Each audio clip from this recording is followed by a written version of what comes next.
Now you've completed the 3 steps of the Content Explore activity.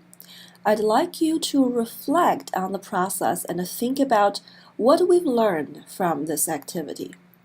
If you like, you can pause the video, write down your reflections, and then play the video again to hear my thoughts.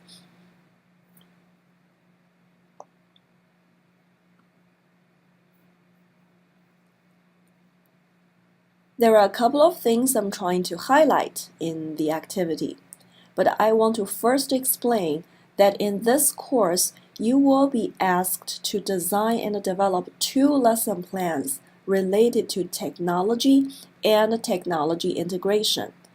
So one of the goals with this activity is to help you find a starting point for lesson planning. Think about the first step in this activity. We're exploring and identifying the academic standards that are either required or important to be addressed in teaching.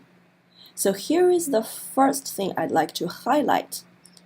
To create a lesson plan, even if it is a lesson about technology or a lesson enhanced by technology, the starting point is not technology.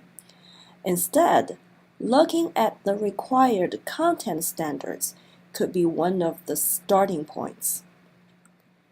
We cannot get directly into technology resources or technology tools without looking at the content standards first.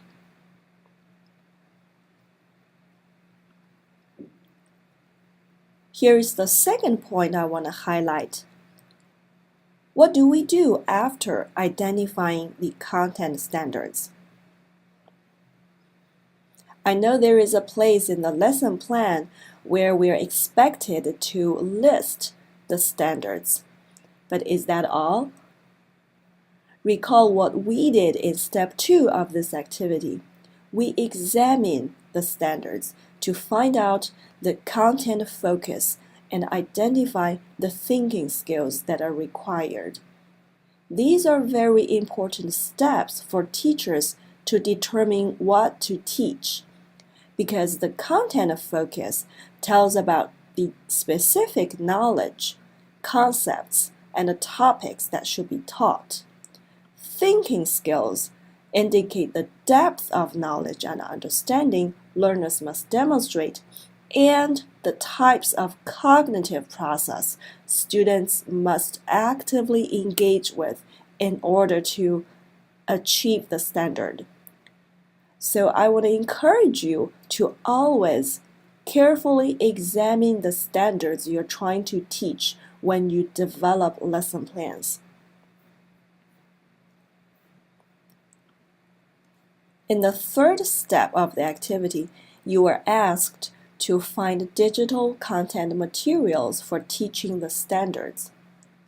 Since you've identified earlier that these are the challenging standards, one thing we emphasized in this process is to make sure the materials you find could help you address the challenges. So the point I'm trying to make here is that we should select technology resources and digital materials in a mindful way, making sure they help us address the content focus and support the development of the thinking skills required in the standards.